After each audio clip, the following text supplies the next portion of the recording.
What's good, dog? What's good, dog team? I look a little fuzzy over here. Let me go ahead and wipe my screen. But what's good with you? You see how I'm looking out here. Oh yeah.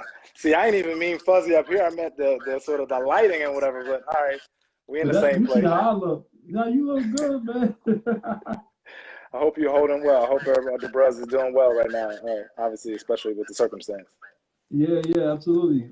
Circumstance doesn't limit us. We still here. We still online. We still talking, checking up on each other.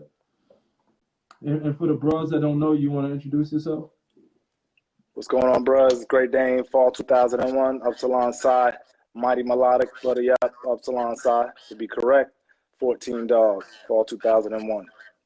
Yes, sir. And for the bros, I introduced myself, but for those that just came in, Marcus 3IE, full 12, second district. Glad to have y'all all, on the line and spend this time with my good friend Dane and I. Dane, you my guy, so we have to do a mental health check. I want to know how you're doing during this time. It's interesting, man. It's like all those things you put in the different compartments with like your corporate self and your sort of at-home self. We got to compartmentalize a lot of ways.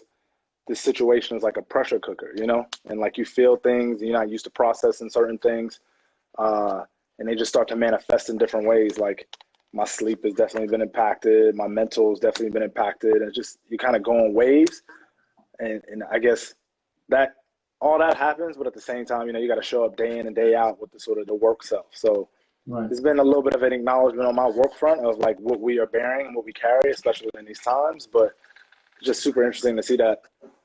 Personally, I don't think I ever built up the real capacity to like process Right. emotions in that way. Like when there's enough space to kind of put them in the right place, but at this point there is no space. Like it's all one thing on top of the other on top of the other.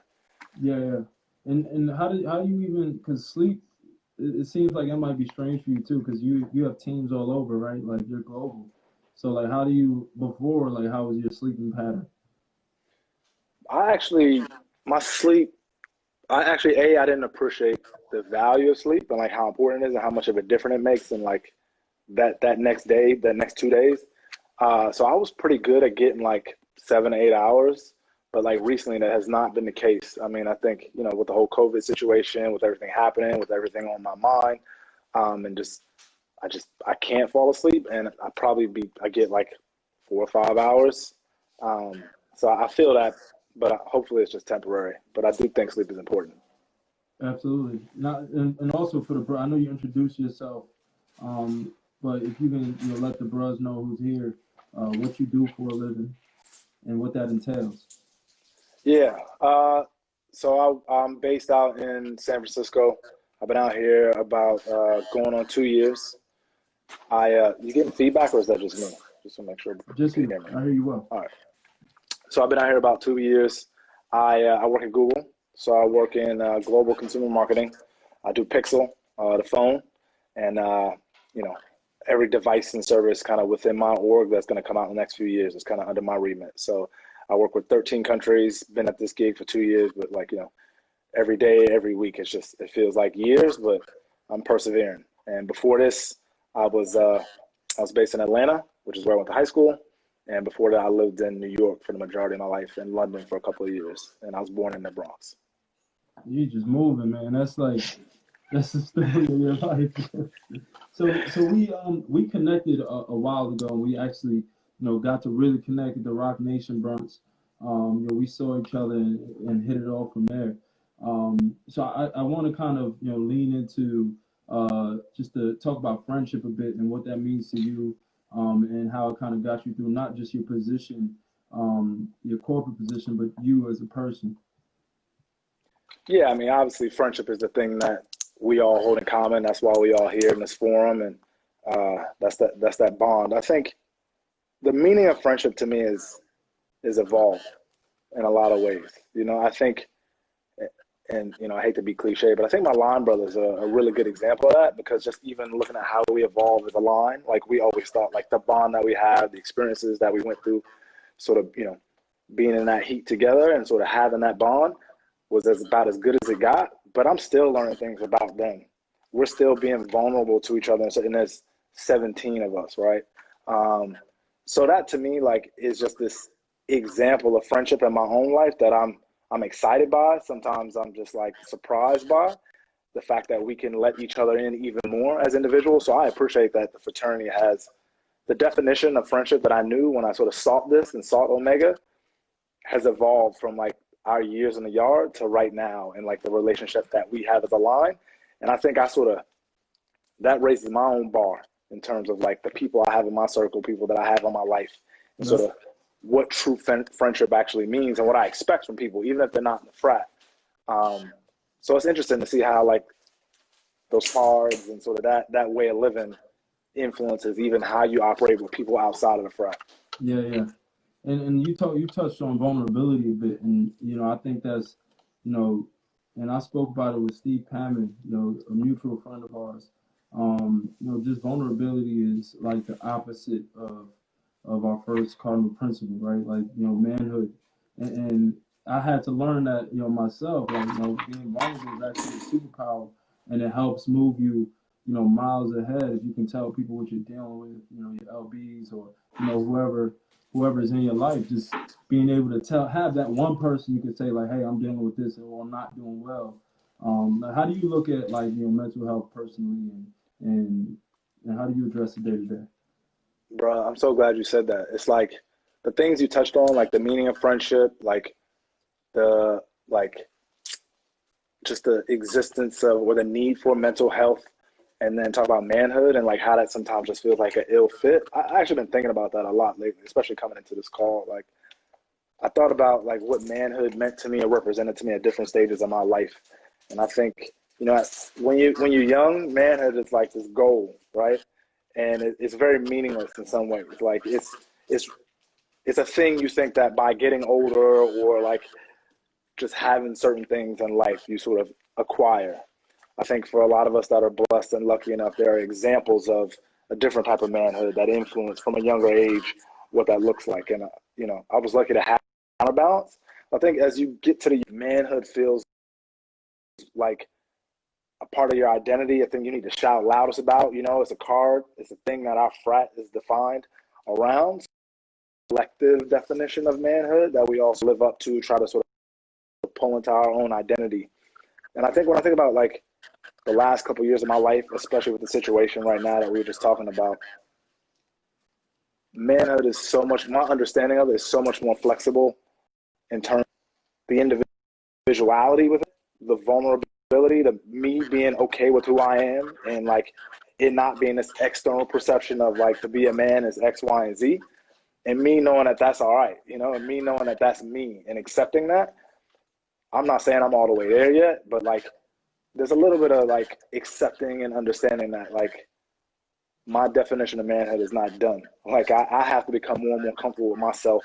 I have to be vulnerable to others, but also to myself. And that is actually additive to our definition or our perception of like what we should stand for as a frat versus like the off the shelf brand of what manhood is, or maybe what we thought, 20 years ago.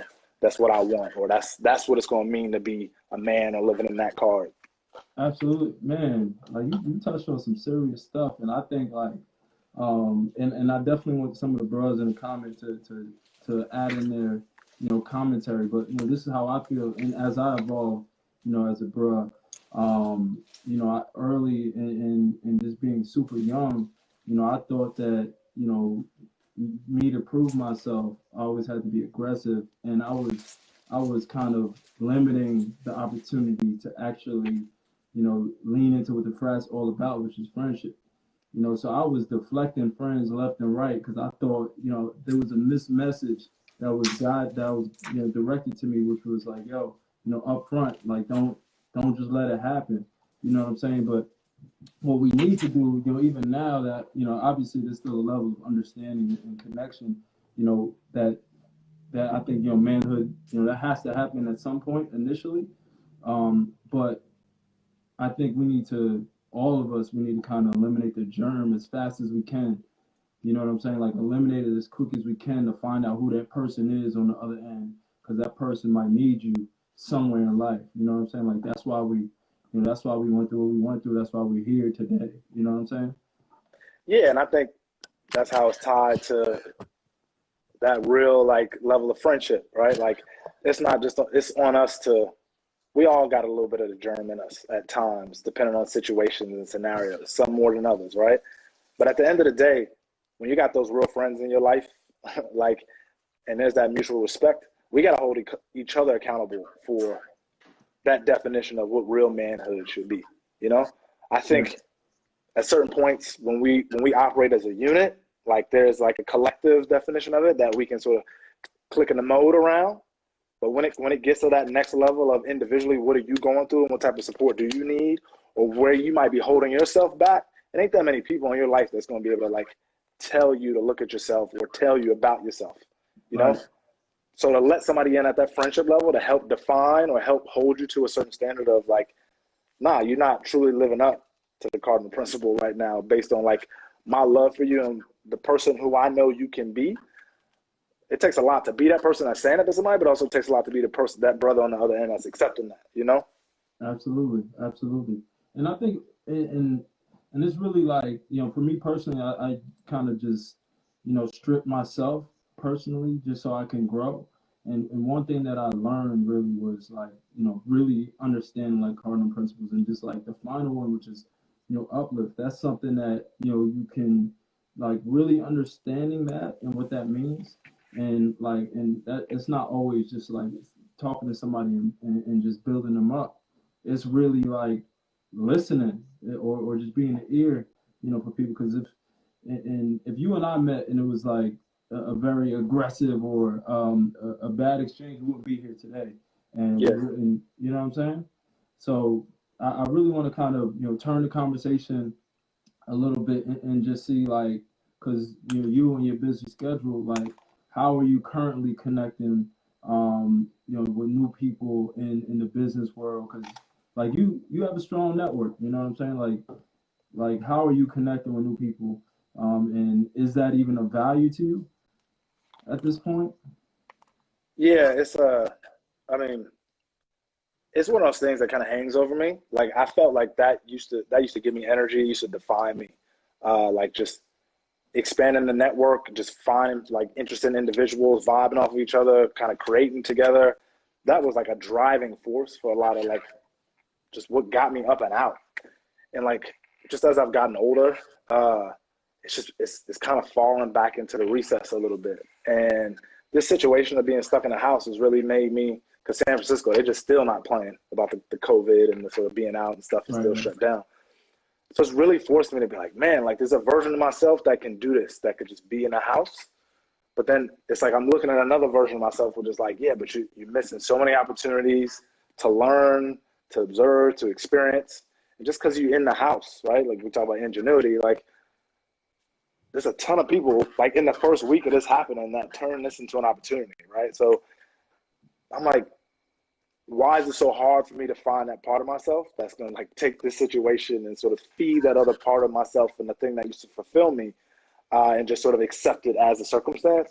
Right. So I appreciate you even bringing it up, because I need to challenge myself to sort of like do better and not just say physically because I'm in the crib I can't network in a certain way. I can't use my platform in a certain way to sort of like make an impact or uplift others outside of these walls. Right. And I really appreciate you, because I think you do. You're a great representative of the fact. You know what I'm saying? Like we didn't speak in like a month, and you just, you know, checked on me. That meant a lot to me. And you know, just because there's always that, you know, these people, and right, we spoke literally right before this thing. Like we were working on some business opportunities, and literally everything went left probably like a day or two after. And you know, I appreciate that. I think you're a great representative of the fraternity. And you know, I think you know, in was there ever like a point in your life, even like after being a bros and your transition to like corporate, where you kind of just didn't know where you were gonna go? And if so, like what kind of got you through that? It's kind of the opposite. Like I kind of set a goal when I was like 13. I knew exactly what I wanted to do and just put myself on a path. Just now I'm at a point in my life where I'm like, man, I thought I wanted this, but like it doesn't feel sustainable. Like when you talk about just like happiness and sort of trade off and having a sort of code switch and be two different people. So I am in a like a real reevaluation phase right now about like what's it going to mean to make me happy? What can I do to make more of an impact, leave a legacy beyond myself? And like this thing that takes up so much of my time, like, is it worth it? So not that I'm gonna go quit tomorrow, but instead of like having this bridge period where I had to figure out if this was it, I'm at this point now where I feel like I've gotten to where I wanted to get to, but I'm kind of reevaluating things, especially because of the circumstances happening right now. One dope thing that I will say, which is like energizing, is because I'm at Google. Google wants to do the right thing. They don't have a lot of people on the other side of the wall that can tell them what to do, where to focus, kind of like create that empathy, kind of force, like hold them accountable for action. You know, there's a small group of us there that are doing that. They've been making some announcements. They've committed to certain things. That does give me some sort of hope that like this intersection of like things I care about, making an impact, the thing that I commit most of my time to, there's a trade-off there that I'm willing to do if I can sort of use that platform, use that perch to sort of build a bridge to make a bigger impact out in the world. That's big, man. Like I appreciate the vulnerability, man. That's big. And I think, and that's why we call this like paving the way, because if it weren't for you, if it weren't for people like you or Steve Hammond and other brothers out there, or even other brothers and women of color, like as a gatekeeper in a sense, like there would be no opportunity for people like me to call with an idea or sit down. Like you literally made that okay. Like you paved the way for businesses like mine to thrive, because you're in those doors, you're challenging the norms, the ideals. And I'm extremely proud of you. Like just like the levels, like even when you think there could be no more, like you're doing more. You know what I mean? And it's not just the accolades or the awards. You know what I'm saying? Like it's how you carry yourself. How we met. We met and you were pulling me left and right, like, yo, come meet this person. You got to meet this person. Or you like, yo, go over there, go talk to that person. And you always tell me why. And you didn't have to do that because we just connected over a drink, at a social event. You know what I'm saying? So I think, again, I'm not going to keep patting you on the back, but, like living, like you really the standard of, Omega. And I wish a lot of bros here got to meet you. And if anybody does come across, run into you, is definitely a person you want to meet. So I really want to, while we have your time, I really want to, just ask you for other bros who are, here now, who might be trying to climb the corporate ladder. Like what kind of steps can they take to move up or lateral in their job or find a position they want? What kind of, things did you do early that, knocked down the barrier for you? Yeah, man. Like, I love that this is the audience that I could say this to, because I could say it straight. It's just kind of like, I rephrase some of what we learn and some of what we experience and try to use that as metaphors for like when I'm at tough spots or when I have goals to achieve. So, this notion of perseverance, again, as cliche as it may sound, especially for this group, like I've built my life's mantra around hunting discomfort, like knowing that it's going to be some pain for me to get to the other side of something. Wow. And even if I get to the other side of that thing from a professional development perspective, from a physical perspective, whatever it is, like I want to take all those opportunities to remind myself that I've A, been through worse, B, like a lot of it is mental, and then C, if it were easy, nobody else would be going through it, right? So again, I have a really like easy metaphor and mental map to compare some of the like barriers and challenges from a career perspective too.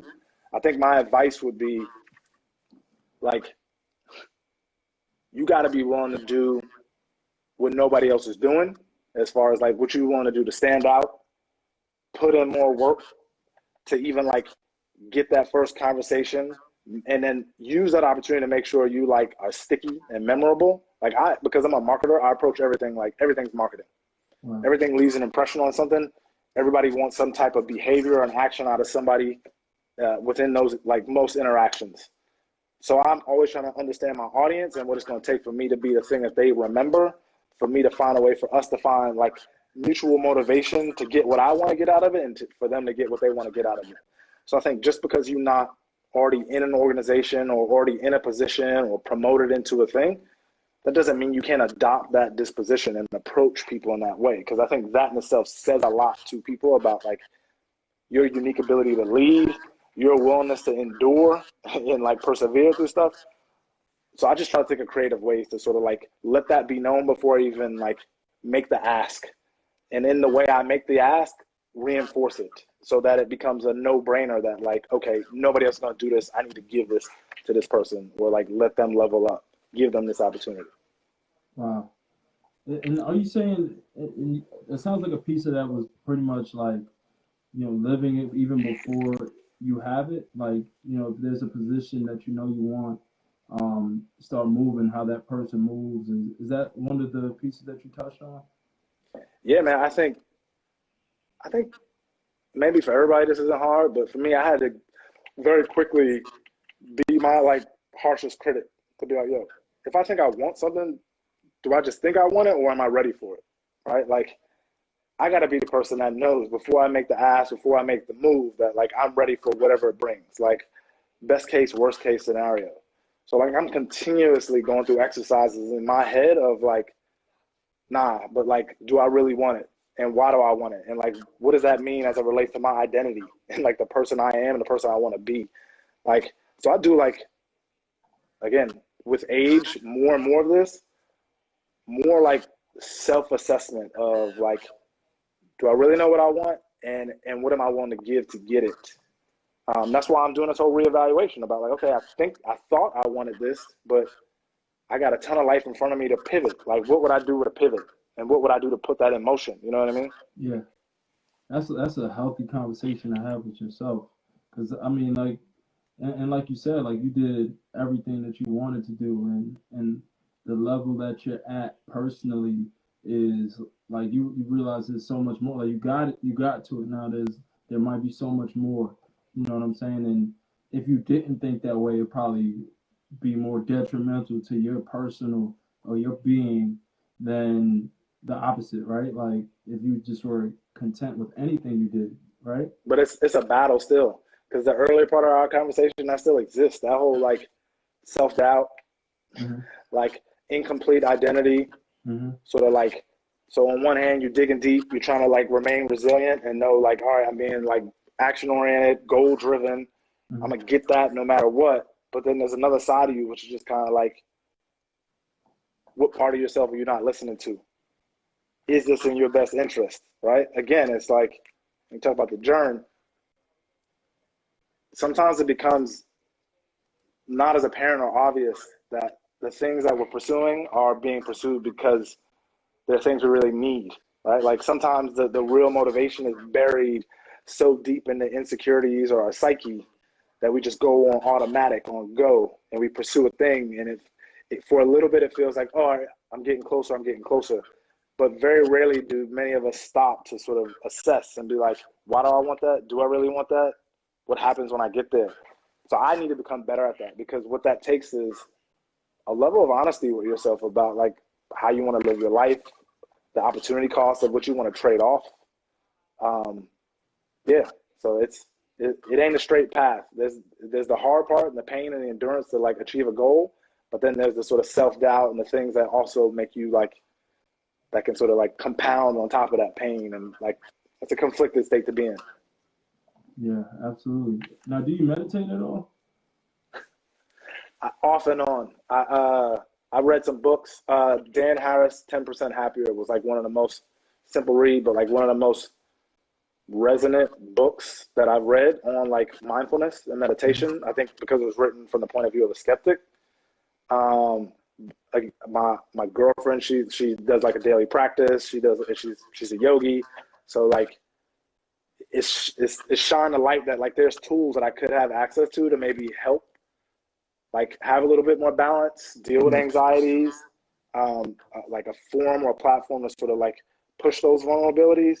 yeah, But again, there's another part of me which I think is attached to that old school version of manhood that just stops me from actually taking action on some of those things. I mean, man, I can't even tell you. Google has amazing like mental health resources, like for free. You could basically have therapy, like 15 sessions a year for free through the company. something I'm aware of, but I haven't taken advantage of yet. So yeah, I need to take action on some of these things. Yeah, absolutely. I'm definitely gonna, reach out to you and make sure to hold you accountable because I need to do the same. So while holding you accountable, it'll definitely help me. You know what I'm saying? Because, I deal with the same things, and as you can know, like everything's on me. My family and just being an entrepreneur, it's like there's a lot going on. That's why I appreciate you checking on me. That was big for me because it's just like there's so many. This is entrepreneurship, or even like in your role, I'm sure it's like this, and you're dealing with a ton of moving parts. So that definitely gonna just ping you and hold you accountable because it'll also help myself now. And I ask you to do the same. Um, So let me ask you a question. Yeah, please. I guess the bruh, just projecting it back, like just kind of, I want to hear from you, like beyond what you just said, how are you really doing? Like in this moment, are we optimistic as a collective body? Are we still like tired and beaten down? Do we feel this is different? I mean, I think the Frat is a unique sort of like organism and like a tool for like progress, right? Like forcing progress. We always show up in these moments throughout history. So I would love, now that we have this forum, to just hear from you and some of the things you're working on and other people that are watching right now. Just what can I do? What are we doing in this moment, like to make it different? Yeah, I mean, right now it's like, for me, it's personally like I'm just tired, and I'm just like sure that everybody else is in here. Even like just being a black man and just watching one of our brothers just like die like a dog in the street.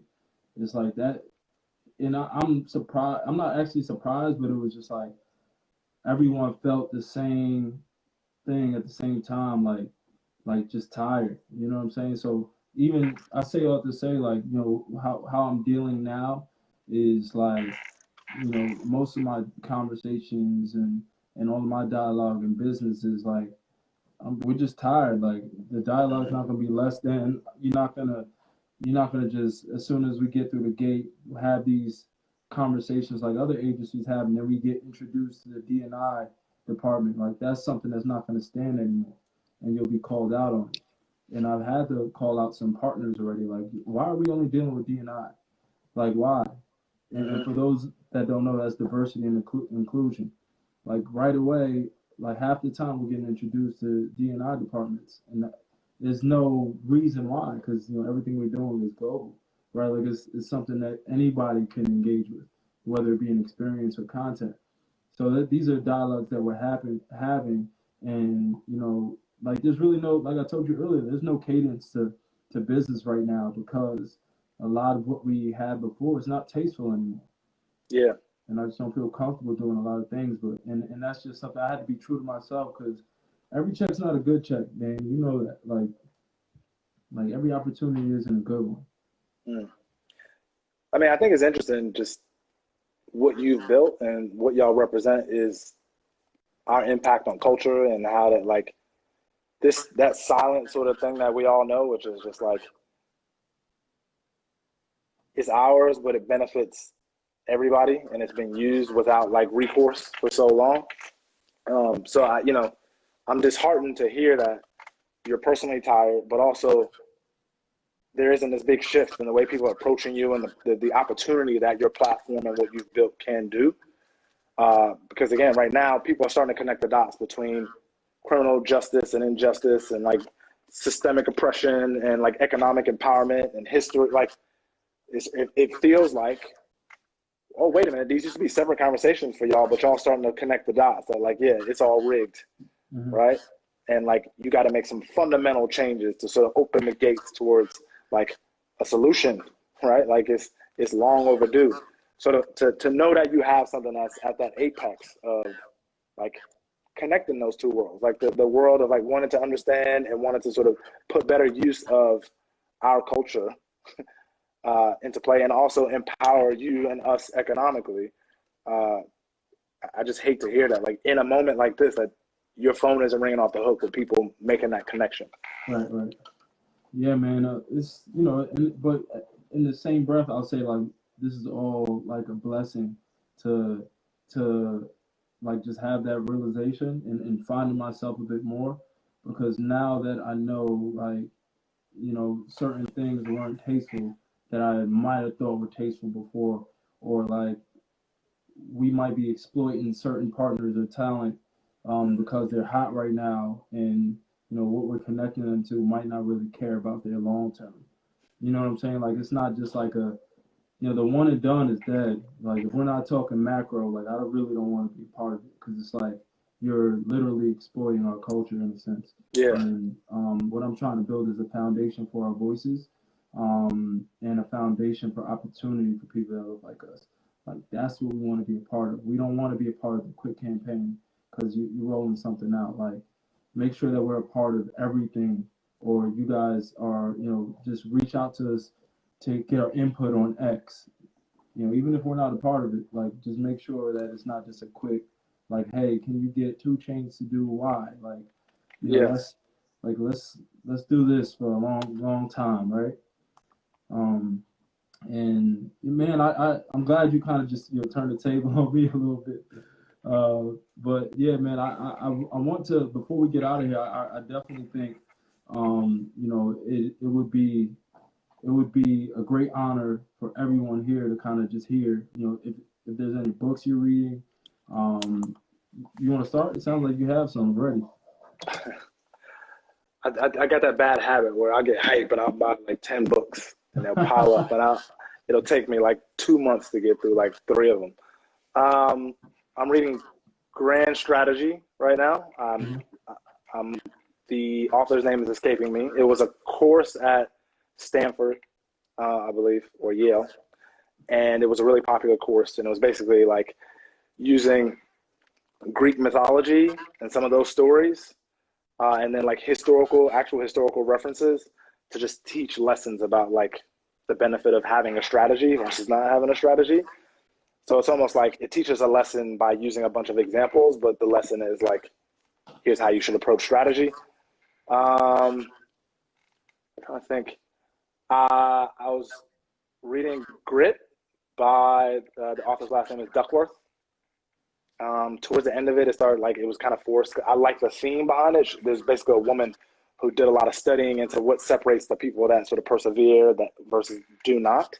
Mm-hmm. A lot of interesting science and like studies within there, but like it got super clinical within it, so I missed the inspiration in it Right. a little bit. But I think it's an interesting concept, and it's just about like, it's not about natural talent. It is literally about the people that work harder and are willing to do what others aren't.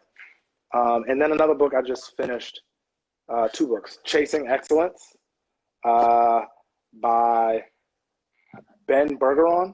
He's like CrossFit is whack because of all their stances and shit, but he's a coach of some of the like top performing CrossFit athletes. Mm-hmm.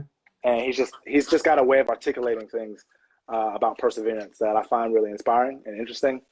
And then the last one I just read, why is the name is escaping me? Oh, Extreme Ownership.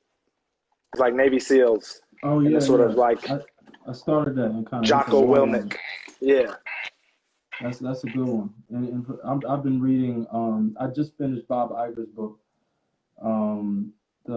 Is that The Longest Ride? Yeah, Bob Iger. Yep, the former CEO of Disney. Yeah. That's a great one. And I want to make sure before we get out of here, this might be a challenge or something that you walk away with for yourself, but you've received every damn award and marketing and advertising, like, and you touched on it a bit personally. How I love how you're a critic of yourself.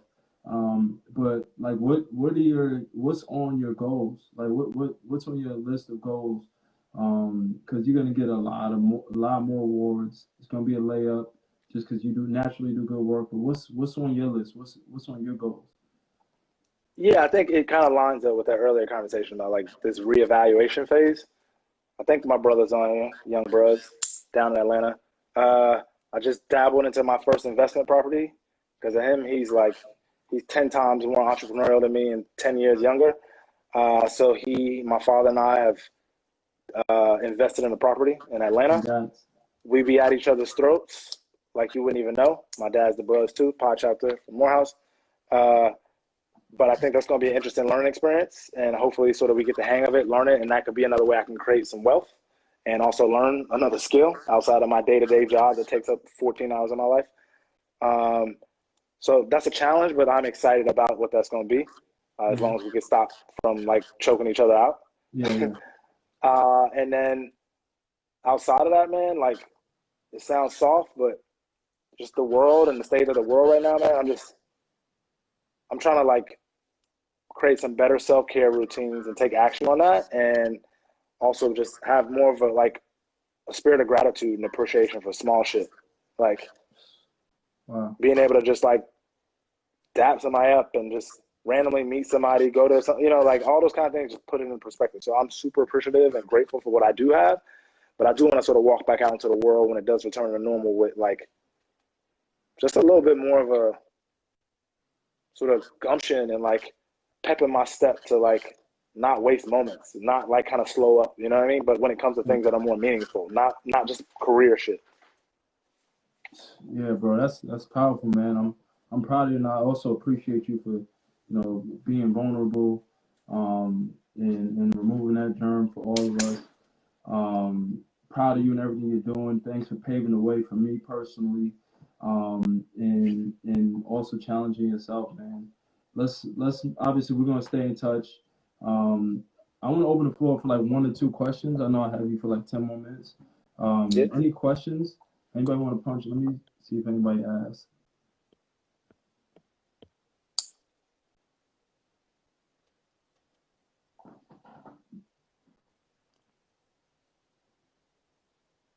My feelings ain't gonna be hurt. The bros don't want to ask no question. I think you gave a lot, so I wouldn't be surprised if they're on them. You gave a lot of gems, but I do want to wow, if there are any that comes. That's a good question. You growing out that hair? Yeah, it ain't working too well up here, man. It ain't working too well up there. That's my day to day, man. But hey, I want to thank the bros. I want to thank I want to thank John, IHQ, Quinnis. I see a question about Aunt Jemima. Yeah, what is it? Oh, I mean, yeah, you're in marketing, so let's talk. Thoughts on Aunt Jemima and Uncle Ben? Yeah, man. Like, I don't know, man. I just think it's such a trivial yet important example of just the shit that was accepted as normal. You know what I mean? Just to be like, it's history, it's legacy. It just like, I don't know, man. I don't have I have some hope that this is a different moment, but those are just like obvious signs of like easy things to get rid of. Like, so I'm glad, but exactly, it's overdue, and it's an action that is sad that it takes that long for a multi-billion-dollar corporation to do that. But I'm more interested in like how corporations are going to show up in terms of their internal workforces and sort of paving the way and opening the door for sort of like diverse leadership. I'm more interested in like what issues align with the point of view with certain brands and companies and where they're going to put their money, where their mouth is, like coming after this moment. And I'm interested in how they're going to measure it. Like, how you're going to make commitments about like what your internal workforce and progress within your walls looks like, and how you're going to say, my brand stands for this, so here's a goal and objective that we're setting as it relates to criminal justice, education, whatever it is. So I think, if you shake the tree, a lot of these brands making some of these gestures right now aren't going to be around when it comes time to measure the impact of the programs you put into place or the investments that you sort of allotted. That's, bro, you and I both know, like, that's, like, it might even be, like, less than 3 months from now, those brands are going to kind of just get back to normal and not, be an ally. I hope I'm wrong. And I hope they really don't, I hope just, like, the government doesn't give us a holiday, doesn't give us Juneteenth and think everybody's good. Like, that's what I hope doesn't happen. But man, like we can only do so much, right? We can only do so much, but we could do more than hope. We got the mic a little bit right now. Like, I think people need to get comfortable with like, you sitting in the bullpen right now. We sitting in the bullpen, so like what the sort of the inclinations and the sort of like the time passing is gonna lead to, right? Yeah. But right now, while you have the moment, how do you hold the sort of sphere of control that you have at your job, in your community, to account? You know, like that's where you got to find the extra gumption and not be too tired. And that's what part of what I'm challenging myself to be like, all right, I'm marching, I'm donating, I'm supporting, I'm educating. But at the same time, like, what can I do as a marketer who influences the perception of a bunch of things? What can I do from within the walls of a company like Google that has great intentions and a lot of resources, but not a lot of sort of like perspective and maybe where to divert it? So I'm just challenging myself within my sphere of control. What can I do to sort of make a like ripple effect and impact? And I think we'll lose that moment if we don't recognize that we have it right now. Right. Wow. Well, thanks, bro. You know, man, we can talk all day, man. We can talk all day. I want to say thank you for your time. Again, thanks to IHQ, John, Quintus for making this happen. Everyone involved, and special thank you to you, Dane. And I'm serious about holding each other accountable. I'll shoot you a text here and there. I'm gonna get Steve on this and put us all in the group chat to see if we can build from there. And just accountability. I appreciate the bros for so much in this forum, man. I hope y'all doing all right, holding your head. But like to the day I die. All right, dog. Peace. Rue. Rue.